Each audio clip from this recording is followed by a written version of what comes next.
Hello students, how are you?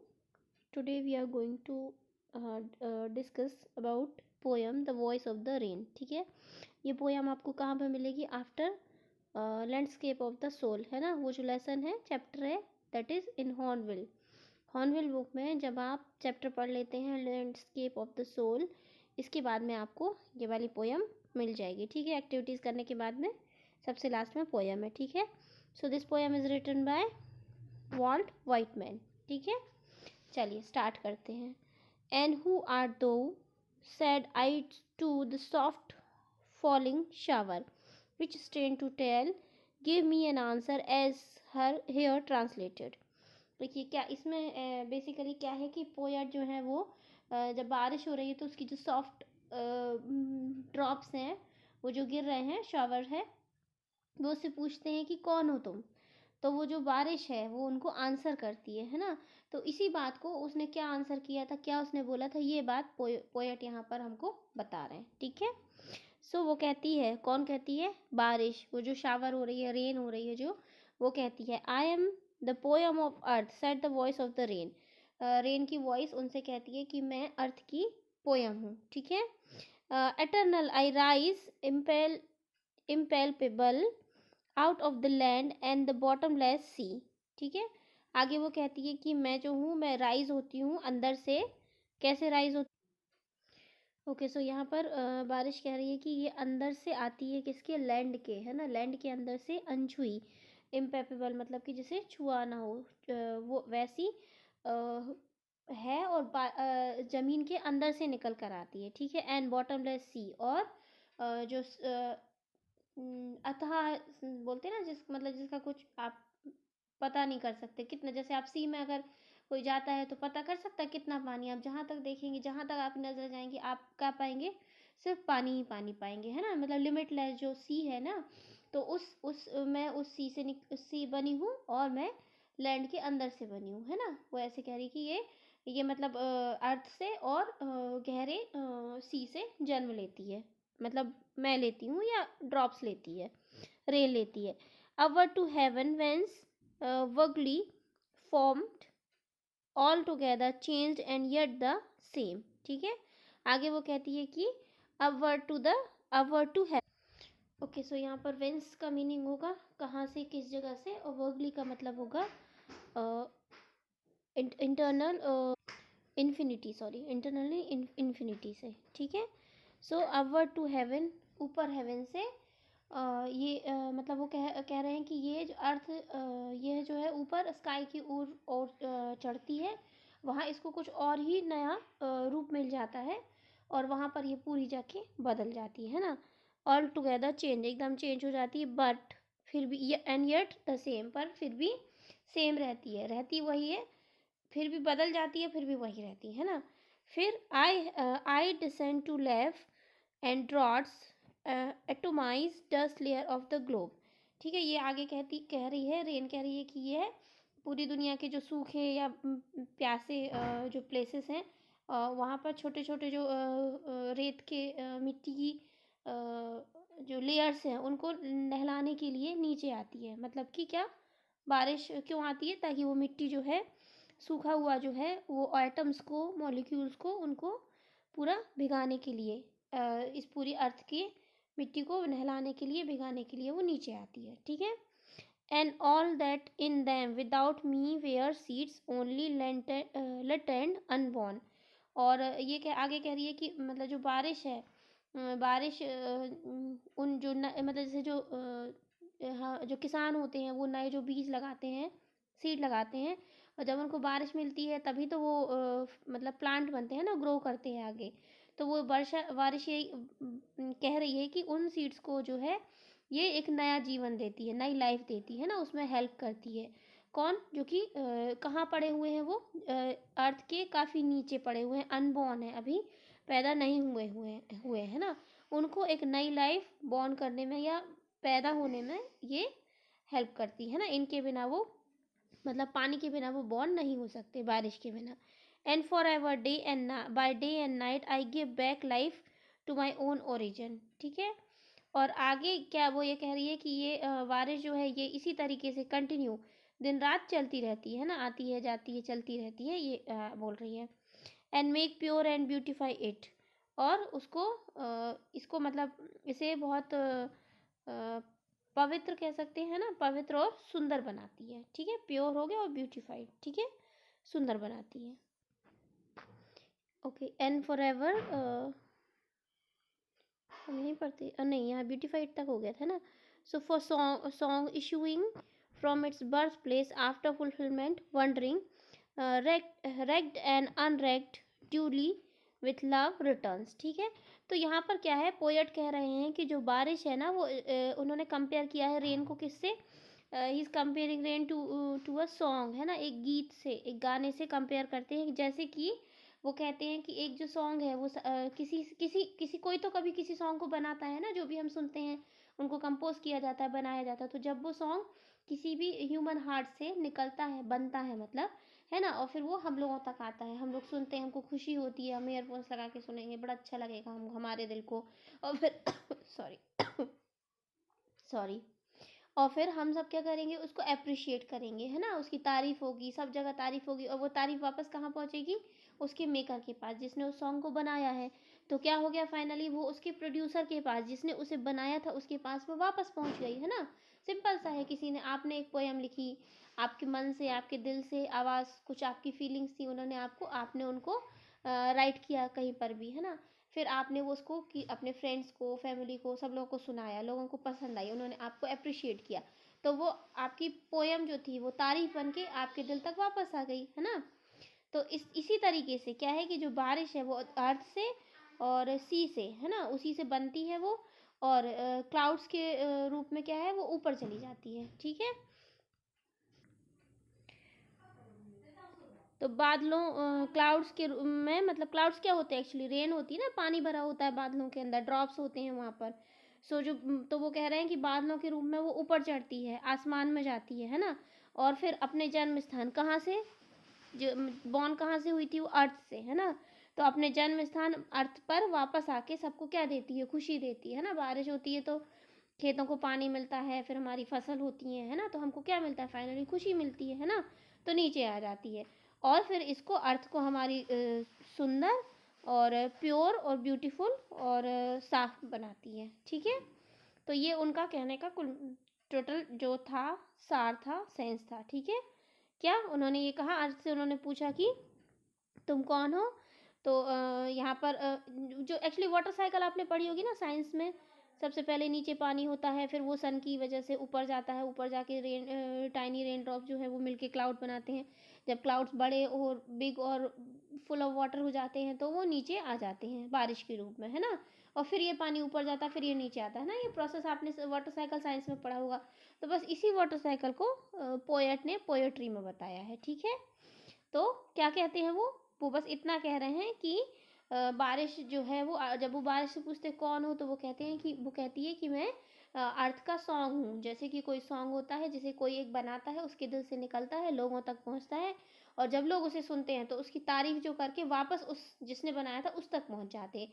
ठीक, मैं भी वैसी ही हूँ कि मैं सबसे पहले मैं बनती कहाँ से हूँ, मैं अर्थ और सी से, है ना। अर्थ का पानी जो है और सी का जो पानी है, मैं उससे बनती हूँ, और मैं बादलों के रूप में ऊपर जाती हूँ, लेकिन फिर भी मैं बदलती नहीं हूँ, स्टिल मैं वाटर ही हूँ, है ना, मेरा रूप चेंज नहीं हुआ है। तो फिर मैं फिर ऊपर जाती हूँ, और फिर मैं अपने जन्म स्थान, मतलब जहाँ से मैं बॉर्न हुई हूँ, वहाँ वापस आके सबको फिर से खुशी देती हूँ, है ना, और अर्थ को प्योर और ब्यूटीफुल बनाती हूँ। ठीक है, सो ये हो गया आपका पूरा कंप्लीट। यहाँ पर मैंने आपको पूरा एक्सप्लेन कर दिया है, और आई डोंट थिंक कि अब आपको कोई प्रॉब्लम होगी। ठीक है, यहाँ पर कुछ वर्ड मीनिंग्स दिए हुए हैं, आप इनको लिख लेंगे। एक बार मैं भी बता रही हूँ, तो जो ये है दैट इज़ ओके, और जो नहीं है वो आप खुद बनाएंगे। ठीक है, ढूंढ के, वेट एक मिनट। देखिए यहाँ पर ये जो थाओ लिखा था ना, ये एक्चुअली यू के लिए यूज़ होता है, तुम, तू, इसके लिए यूज़ होता है। ठीक है, इसके बाद में आप लिखेंगे इटर्नल इम्पेपेबल। ठीक है, इम्पेपेबल यहाँ पे दिया हुआ है नीचे। Whence, vaguely, descent, droughts, returned unworn,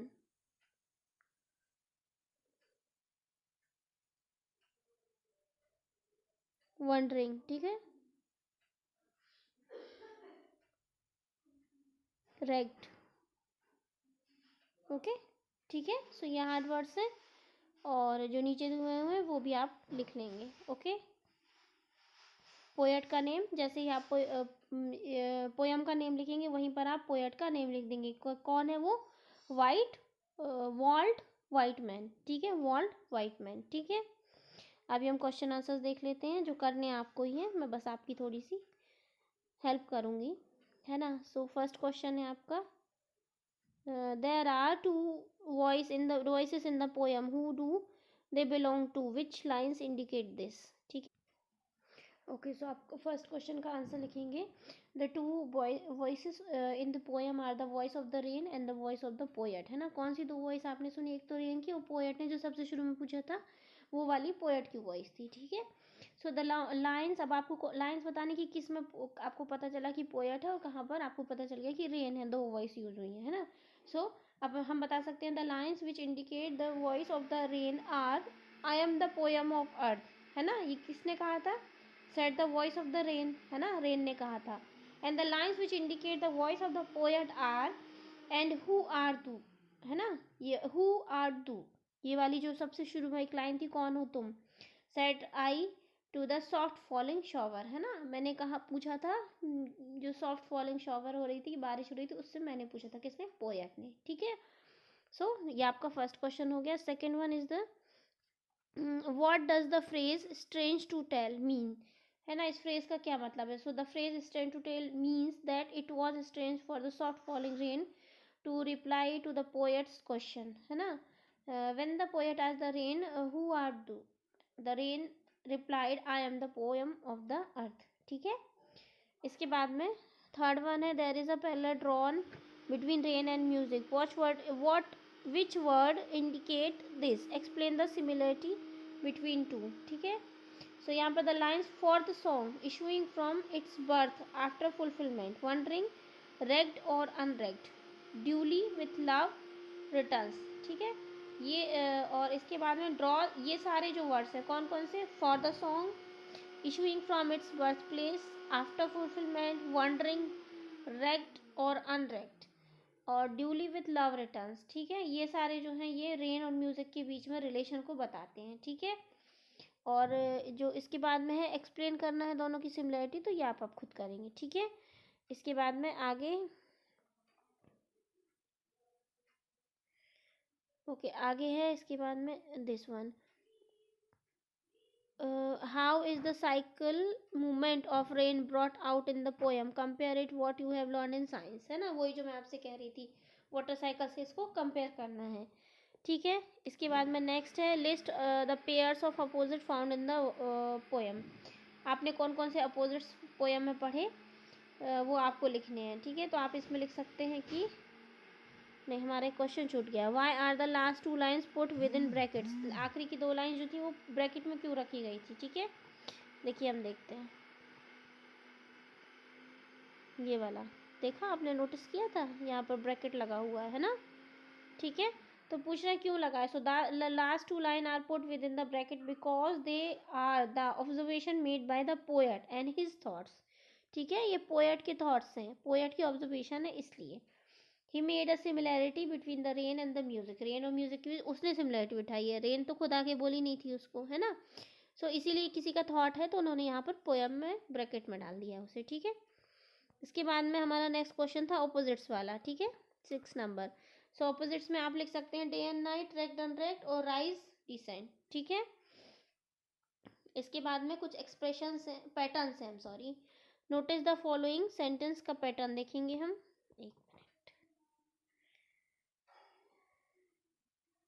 एक मिनट, हाँ मैं थोड़ा सा रीड आउट कर लूँ। ओके, आपको यहाँ पर क्या करना है कि इनको पढ़ना है, ठीक है, इनकी आप रीडिंग करेंगे और इनको सिंपल वर्ड्स में लिख लेंगे, है ना। जैसे आप किसी को, जैसे हिंदी में नहीं करते हैं, वो दोहे वोहे रहते हैं तो उनको पढ़ते हैं और फिर हिंदी में उनको लिखते हैं, है ना, पहले करते होंगे, अब पता नहीं अभी 11th में आपको किस तरीके की हिंदी है, सो वैसा करते थे, तो ऐसा ही आपको ये जो दिया हुआ है ना, जैसे आपका फर्स्ट वन है and who are thou said I to soft falling shower, है ना, तो सिंपल आप लिख देंगे I asked the soft falling shower about its identity, है ना, उसकी आइडेंटिटी पूछी थी मैंने, है ना, क्योंकि आई आस्क्ड है, ठीक है, मतलब सेड आई है तो आप आई को ही रहने देंगे, पोएट वेट नहीं करना, ठीक है। So I asked the soft falling shower about its identity, ठीक है। इसी तरीके से आप बाकी के भी करेंगे, ओके। इसके आगे क्या है देख लेते हैं। This is the nature of poem celebrating and coming to rain, understanding the poem, voice of the poem, sense of the poem, relation, process of, okay ठीक है। ये वाला पार्ट इतना कोई नोट्स वाला इम्पोर्टेंट नहीं है, ठीक है, यहाँ तक हमारा फिनिश हो गया। अच्छा, एक चीज़ और मुझे आपको बतानी है, ओके देखते हैं। यहाँ पर the voice of the rain की लिटरेसी डिवाइसेस क्या क्या हैं, ठीक है। सबसे पहले है पर्सोनिफिकेशन। पर्सोनिफिकेशन क्या होता है? The poet used a non living thing as a living thing in the poet, living thing in the poem, sorry, हाँ यहाँ पर पोएम होना चाहिए था, एम होना था। कहाँ पर यूज़ किया है? I am the poem of the earth, ठीक है, said the voice of the rain, ठीक है, यहाँ पर इन लाइन्स में पर्सोनिफिकेशन है। सेकेंड है आपका metaphor, an indirect comparison between the quality of different things, दो अलग अलग थिंग्स की का इनडायरेक्ट कंपैरिजन करना। यहाँ पर कहाँ किया है? I am the poem of the earth, rain is being compare to the poem. Rain को किससे किया था? गीत से किया था ना, पोएम से किया था ना, तो ये वाला हो गया मेटाफोर। कहाँ पर? आई am the poem of the earth, rain, ये वाली लाइन, है ना। अगर मान लो आपको मैं जैसे मैं दूँ या एग्जाम में आया एक्सट्रैक्ट आता है जिसमें ये वाली लाइन आ रही है, I am the poem of the अर्थ, और आपसे पूछे कि which part of poem shows या हैव मेटाफोर, ठीक है, या right the metaphor of this extract, है ना, तो आपको बस ये आई am the poem of the अर्थ आपका मेटाफोर है, ठीक है। इसके बाद है हाइपरबोल। हाइपरबोल क्या है? एक्सग्रेटेड स्टेटमेंट्स, ठीक है, यहाँ पर हम कहेंगे ओके यहाँ पर पूछा गया आपसे हाइपरबोल क्या है? हाइपरबोल होता है एक्सेसुरेटेड, बड़ा अजीब सा वर्ड है, एक्सेसुरेटेड, सेचुरेटेड होता है ना कुछ, उससे बनेगा, है ना, एक्सेचुरेटेड स्टेटमेंट, ठीक है, इस तरीके से आप उसे बोलेंगे। मुझे थोड़ी सी प्रॉब्लम हो रही है बोलने में, एक बार फिर से हम ट्राई करते हैं, रुकिए। यस, एक्सेचुरेटेड स्टेटमेंट्स, है ना, मैंने कई बार ट्राई किया था फिर भी मुझे थोड़ी सी प्रॉब्लम हो रही थी, ठीक है। ओके, सो हाइपरबोल क्या होता है? जहाँ पर कि एक्सेचुरेटेड स्टेटमेंट्स कहे गए हों, दैट इज हिंदी में हम कहेंगे अतिशयोक्ति, बात को बढ़ा चढ़ा कर कहना, ठीक है। So this is called exaggerated statements, ठीक है, बहुत बार हो गया फिर भी अभी भी अच्छे से नहीं आ रहा। एक्सेचुरेटेड स्टेटमेंट्स, जहाँ ये कहाँ यूज़ किया गया है? एग्जाम्पल है इसका बॉटमलेस सी। ऐसा नहीं है किसी का बॉटम नहीं है, है ना, लोग जाते हैं देख कर भी, वो जो डाइविंग वाइविंग नहीं करते वो लोग देख आते हैं ना, फिश वगैरह देखते हैं एकदम बॉटम में पेड़ वेड़ लगे हैं वहाँ पर, स्पेशल टाइप की क्या कहते हैं उसको, समुद्री घास, है ना, तो मतलब बॉटम तो है, सी का बॉटम है, बट इन्होंने यूज़ किया है यहाँ पर bottomless sea. So this is hyperbole, ठीक है, याद रखेंगे, ये सब चीज़ें लर्न कर लेनी है, याद कर लेनी है अच्छे से, ओके। फिर है imagery. So visual description of something, मतलब किसी चीज़ का ऐसे जैसे कि हम उसे आंखों से देख रहे हैं, है ना, विजुअल डिस्क्रिप्शन देना इतना अच्छा। सो सॉफ्ट फॉलिंग रेन, है ना, सॉरी सॉफ्ट फॉलिंग शावर, है ना, यहाँ पर इमेजरी है, ठीक है। सो ये वाला आपका पोएटिक डिवाइस है, कॉपी में लिख लीजिएगा। जैसे ही आप पोएम लिखेंगे, पोएम के नीचे पोएट का नेम लिखेंगे, पोएट के नेम के नीचे हार्ड वर्ड्स लिखेंगे, हार्ड वर्ड्स के नीचे पहले ये बनाएंगे the voice of the sorry rain का लिटरेरी डिवाइसेस, ठीक है, उसकी ये डिवाइसेस लिख लेंगे सारी, इसके बाद क्वेश्चन आंसर्स करेंगे, ठीक है। ओके, इसमें किसी को कोई डाउट हो तो आप मुझसे पूछ सकते हैं, क्वेश्चन आंसर्स हम कर चुके हैं। सो कहीं पर भी कोई भी डाउट होता है सो ask me, complete your poem, ये वाली पोएम अभी भी मिड टर्म में भी आनी और मेन एग्जाम में तो ऑब्वियसली आनी है, ठीक है। Okay, this is it, thank you, take care and good bye.